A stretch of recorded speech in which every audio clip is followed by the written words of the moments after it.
Buy this comic, but whatever you do, don't buy that watch. It's ugly.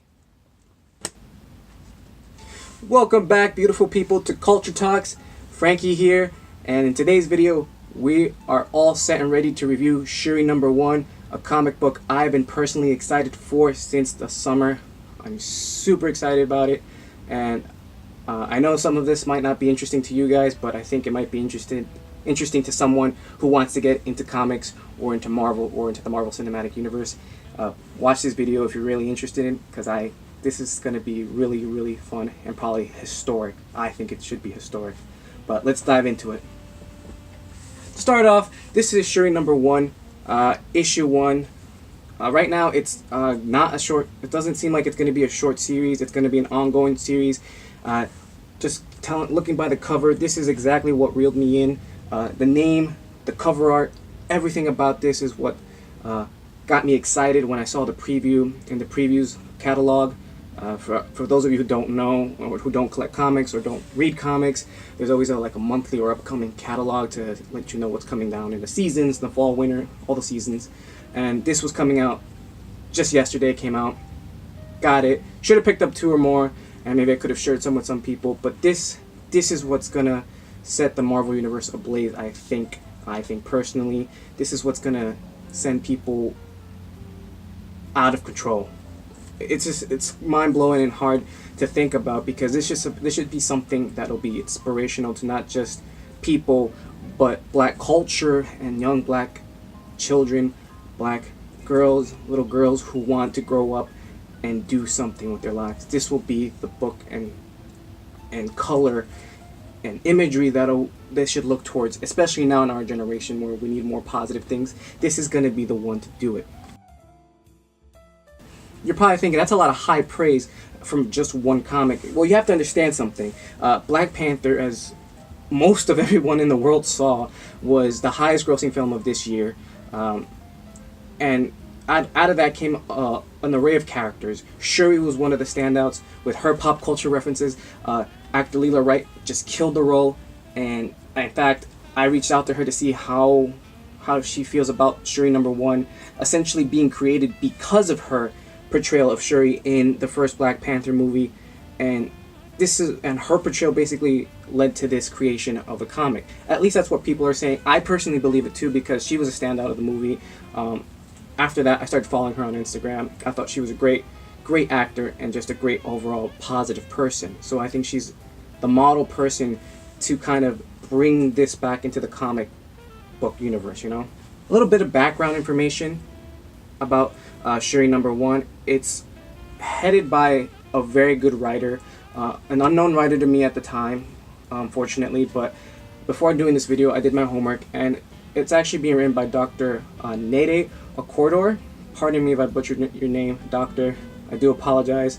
I'm trying to grasp it and learn it. Dr. Nede Okorafor is actually a full-time professor of creative writing and literature at University at Buffalo. So, what up, upstate peeps?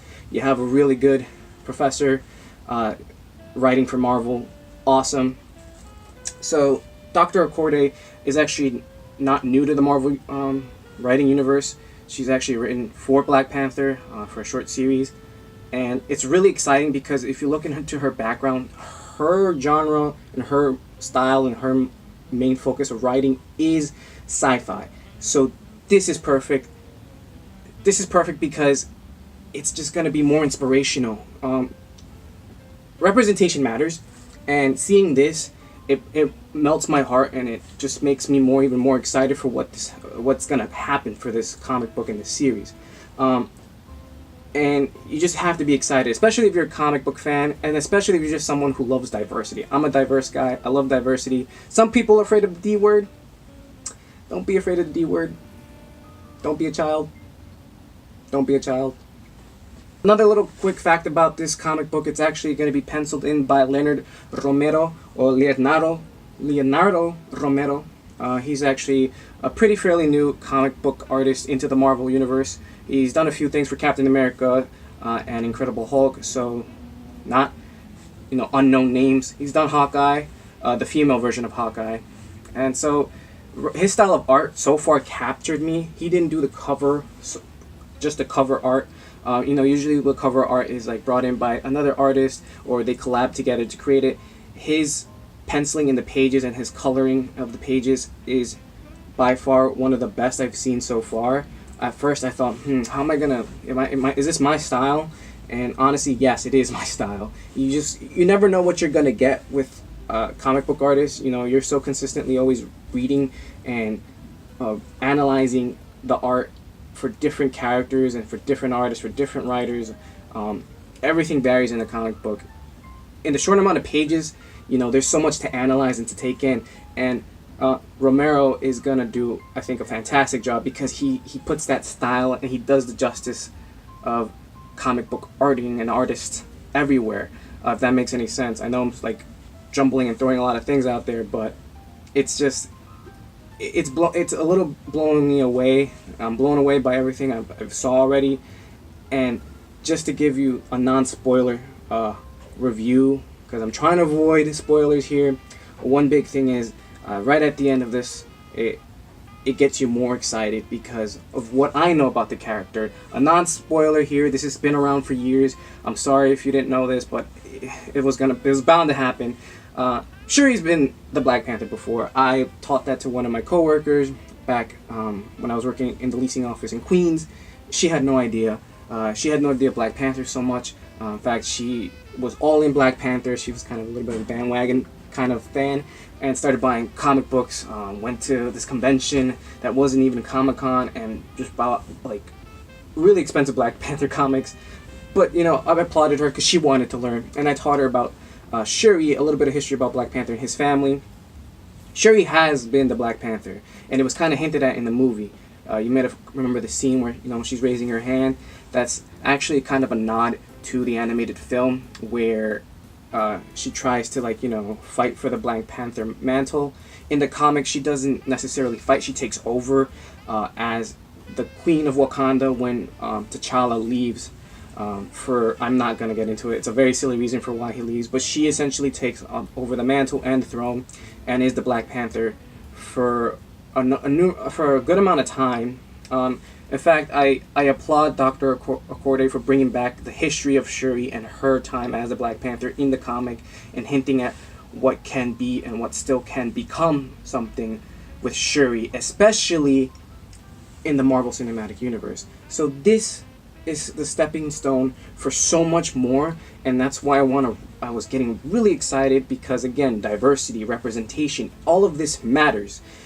It's not insignificant. It's not about pushing and shoving things down people's throats. It's not a narrative. It's not an agenda. It's just inclusion. And this is what it does. Shuri #1 is going to be inclusive. And I'm super excited because I get to see Wakanda again. And maybe even see something different in terms of more black females being just being shoved in the spotlight. And by shoved, I mean that in a good way. Like, I want to see that. This is exciting. Shuri #1 lives up to the hype, in my opinion, because it gives you the necessary stepping stones into what is going to be something even bigger.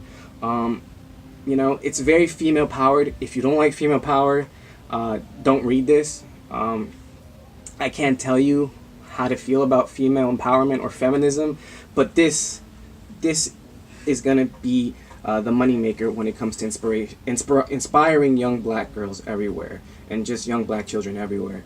You're going to see a lot of young black girls dress up as Shuri this Halloween. This is going to be another reason why it's probably going to continue for years to come. And maybe a high praise from someone who you've never even seen an actual review from, but take it from me, someone who studied pop culture in college, and just with a sociology background.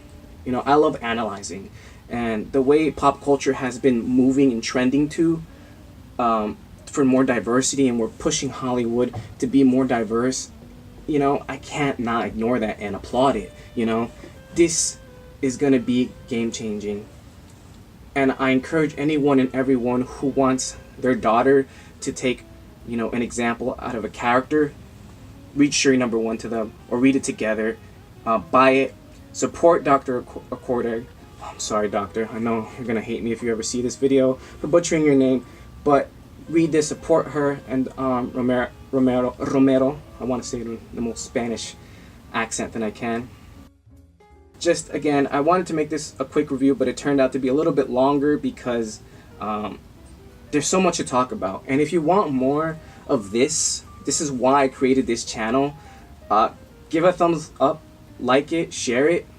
But please let me know if this is something you want me to keep talking about. And if you want a spoiler review, I'll give you a spoiler review. I'll show you some of the pages without the, you know, the wording and the dialogue. I don't want to spoil so much for fans or people who want to become fans or who want to follow comics, especially, you know, Black Panther history or Black Panther characters.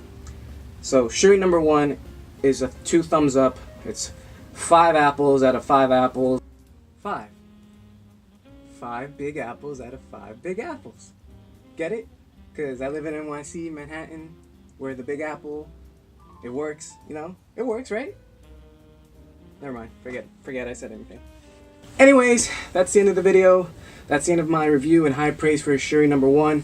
I hope you liked this video. Before I go, let me ask you guys, my friends and family, a quick question. After watching this, are you guys going to read Shuri #1? Did you read Shuri #1? Did you like Shuri #1? Am I giving it too much high praise? Let's talk about it. I love pop culture.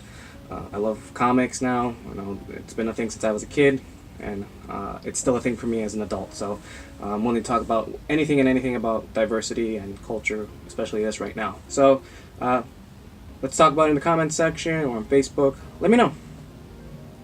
That's the end of this video. I hope you really like today's video, and hopefully you keep coming back and supporting this channel so I can keep putting out stuff that you guys may like and may want to request something one day, and I'll definitely want to do it because I love pop culture. So yeah, thank you so much for watching this video. I've been Frankie at Culture Talks here. Like, share, and subscribe to this channel, and it would really mean a lot to me if you could share this video as well. Thank you so much, guys, and I'll see you in the next one. Peace.